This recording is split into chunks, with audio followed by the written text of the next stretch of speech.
Today I'm going to tell you guys a story about what a music professor told me that made me doubt my music education, and years later what I discovered he was really trying to tell me. Before we continue, if you've been enjoying my content, please leave a like and subscribe to my channel. Hey guys, today I'm going to tell you a story. The story starts back when I was in college, maybe about my junior year. I was playing in the jazz band at Stetson University. We had a professor there who was the jazz professor named Doc West, the late Doc West. We all called him Doc. He was a man of few words. Words that he would say were concise and they were filled with meaning, but you sort of had to interpret what he meant when he said whatever it is that he said.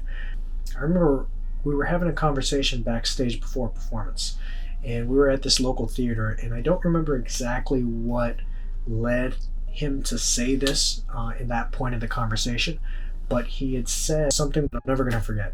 And he said, you guys know why you're here, right? And we're like, what do you mean? Why you're here learning about music? I don't remember if it was me or if it was someone else that said, oh, it's so that we can get and develop the skills that we need in order to go out into the workforce and get good jobs in music. He's like, no.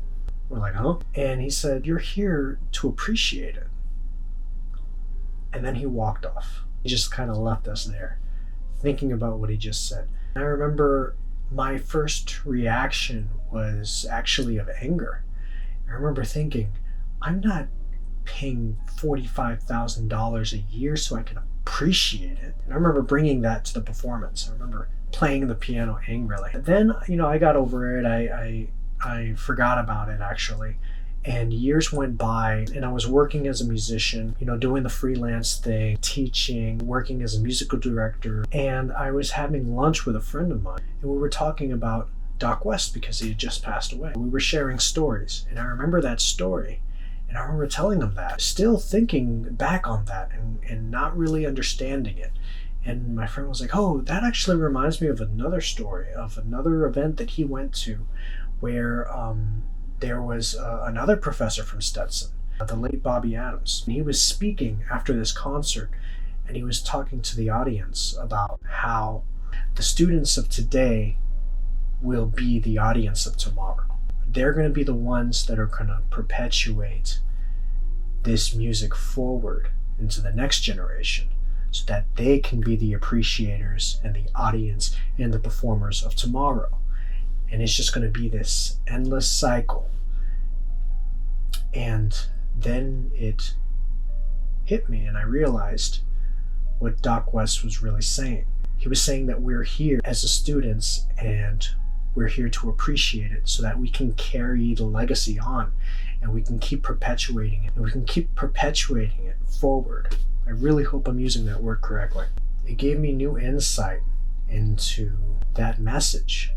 And years later, learning from that, I just wanted to share that with you. I think now more than ever, we need to continue to perpetuate that idea forward, that this is important. Once we are able to go back out and once the pandemic has calmed down, that there's going to be a generation that doesn't know what it's like to be stuck at home where you can't go out and see your favorite artists. And we're going to be the ones to teach them. And we're going to be the ones to keep it moving forward and keep paying it forward and keep being the audience and the performers and the entertainers and the artists of tomorrow for them. That's all I have to say about that. Hope you're having a good one. If you haven't already and if you like my content, please like and subscribe to my channel and click on that notification bell. And I'll talk to you later.